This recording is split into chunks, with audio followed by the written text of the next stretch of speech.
सकाळी 5:30 वाजता आजचा तिसरा दिवस आहे. सूर्य उगवायच्या आत माझा प्रवास चालू झाला.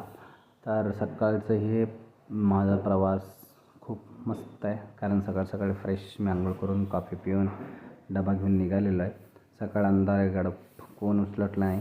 हे खेडेगावातून मला रेल्वे स्टेशनपर्यंत जायचं आहे, तर सकाळी कुठल्या गाड्या अवेलेबल नसतात, त्यामुळे मी गाडी घेऊन जातो. आजचा प्रवास कसं करणार आहे म्हणलं तर गाडी पहिला घेऊन जाऊन रेल्वे स्टेशनला पार्किंगला लावणार आहे. तिथून मग रेल्वेनी बेंगलोर पोचल्यानंतर तिथून 2 बस चेंज करायच्या आहेत. तर गाडी आली, पार्किंगला लावला आणि स्टेशनला येऊन वाट बघतो रेल्वेची. रेल्वे येईल थोड्याच वेळामध्ये. 10 मिनिट लवकर आलो आहे मी. रेल्वे बेंगलोर स्टेशन यायच्या अगोदरच गाडीने थांबवली होती अलीकडेच, कारण प्लॅटफॉर्म रिकामा नव्हता.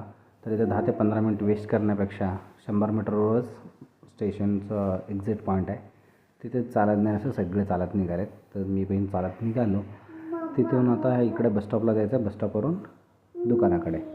तर चालत निघता एक मस्त मला सीन मिळाला. इथं ब्रिज होता, ब्रिजवरनं मी चालत आलो.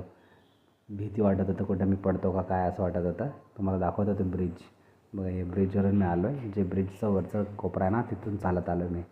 थोडं जर पाय घसरला तर खाली पडला असतो, पण डेअरिंग करून आलो. बस मिळाली. बसने येऊन इथं स्टॉपला उतरलो. आता इथून दुकान फक्त 3 किलोमीटर आहे. दुसरा बस धरायचा आहे. दुसरा बस थोड्याच वेळात येईल आणि आलाही, आणि मी माझ्या स्टॉपला उतरलो. हे माझं स्टॉप आहे, म्हणजे माझं इथे शॉप आहे आता. तर इथं हे माझं दुकान मी उघडलं आहे. आतमध्ये हाऊसकीपिंगचं काम चालू आहे, क्लिनिंग वगैरे. 8:30लाच दुकान उघडलेलं आहे. आता इथून मी नाश्ता वगैरे करून 9:30ला दुकान चालू करणार आणि दिवसभराचं काम संपवून परत रिटर्न रेल्वेने. बरोबर टायमाला आलो. तिथून 2 बस चेंज करून रेल्वे स्टेशनला आलो. रेल्वेने आता गावाकडे. मग रेल्वे उतरल्यानंतर तिथून परत गाडीने घराकडे. म्हणजे जवळपास मला आता एक 1.5 तासामध्ये गावाकडे उतरणार आहे. का आलो मी, उतरलो. रेल्वे स्टॉप थांबला आहे.